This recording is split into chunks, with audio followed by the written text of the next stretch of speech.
But what do you do, which is very effective, and that's what this show is all about, but what do you do when you are in a stressful situation?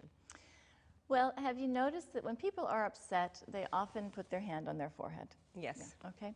And we mentioned earlier that during a stress response, about 80% of the blood can drain out of your brain and your head. So actually, putting your hand on your forehead is really a healing response, because the electromagnetic force of your hand will draw the energy and the blood back to where you are touching. So if you place your hand on your forehead when you're upset, you will bring the blood back to the front part of your brain, which is the logical part of your brain, so it can help to calm you. Isn't it amazing how the body has its own natural healing and balancing systems that we're not even aware of? Right, and we're just doing them automatically. Yeah. And you can actually take it a bit further, put your thumbs by your temples and your fingers over your eyebrows, just on that ridge that you might feel there, and hold those points for however long, and it will help to calm you. Yeah, that one I know about. I use that a lot when I'm in those horrible meetings and I want to yell at somebody. I'll go like that, and it works. Yes, and you've probably also noticed that when people are upset, we tend to go like this. This is another piece of body wisdom, in that your thymus gland is located at the upper part of your breastbone. And the thymus gland helps to boost up your immune system. And so if you touch this spot, you engage your immune system, which will help to stabilize you and get you through your stress. So you can, without drawing attention to yourself, put your hand here or tap yourself here. Just while things are happening, you're in an upsetting meeting, you can do that. The other thing is smoothing behind the ears. And we've all seen people do that. And it's not just a nervous habit. Oh, it's not? No. I won't go into the details of the energy pathways in the body, but when we do this, we actually reverse and disarm the stress response. So just doing that will help to calm us. And when you think about it, if you have an upset child, you often will pat their head and rub them behind their ear down to their shoulders. It really works. Works with my cat, too. Yeah. So, Dr. Wade, what do you do when you're under stress? Well, I don't get stressed. Oh. Well, actually, what I do is I do a few of those things you've mentioned, but now I can do it consciously because I really was not aware of that whole body wisdom. But what I have been accustomed to doing is taking a deep, conscious breath. Just as the body's system includes the sympathetic system to rev us up for that fight or flight, so the body has another system, the opposite of that, which is the parasympathetic system, and that calms us down, lowers the heart rate, the blood pressure, the breathing, and brings us into relaxation mode. That's called the parasympathetic system, and that is activated just by a deep, conscious breath. So that's what I do.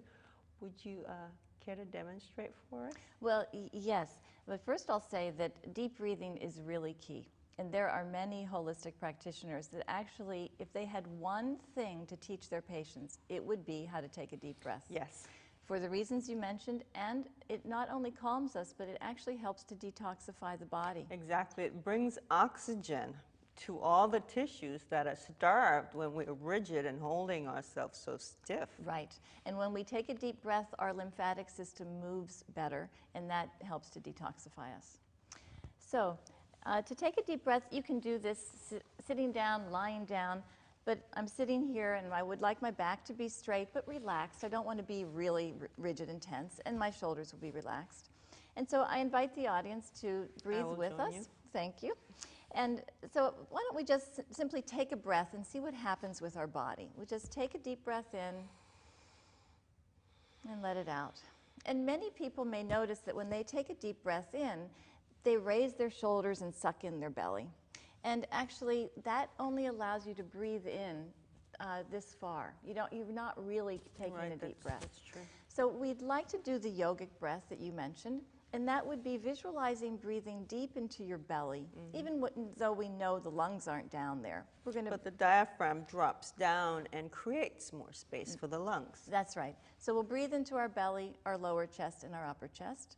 And then we'll pause and then very slowly exhale from the upper, the mid, and then the belly. So let's take 3 or 4 deep breaths together and see how we feel. Good. So we'll exhale and take a deep inhalation way down into your belly, and then slowly exhale. And another. And I often like to close my eyes and then exhale. I do also. I can go into my body a little bit more. That's right. Another one to get the feel. And exhale. And on this last one, let's inhale. And let's let out a ah. That feels really good. Yeah, that was fabulous. Thank you. So in terms of techniques, those are all really excellent. And there's just one final technique that I'd like to add for neutralizing stress or helping to reverse it. And unfortunately, this is the hardest to actually practice. And it's to remember when you are in that stressful situation that you think is the worst thing that could possibly happen, there's always a bigger picture.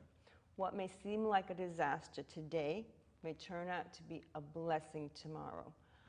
I am speaking right now after a historic event in the history of the United States and the world, the election of Senator Barack Obama as the first black president in the history of the United States. He won this election with the invaluable help of President George W. Bush, whose actions over the past 8 years forced us out of our complacency. It forced us to evaluate what is truth and justice, what is really important in our lives. So thank you, George W. Bush, for demonstrating how a really bad situation can be a catalyst for creating something better. And that's our show today. Thank you so very much, all of you, for joining us. And remember, the health that you're experiencing today is the result of the choices you made yesterday. Join us next time as we continue our series on stress and your health. Come and join us at the Calumet Center in Christiansted opposite the Government House and try one of our delicious food choices and visit Dr. Karana. You can call her at 718-9700 and she's at 5 Corners. She also has a website, www.virginislandswellness.com. Thank you. Dr. Karana, thank you so much. It was a pleasure having you today. Thank you. My pleasure, too.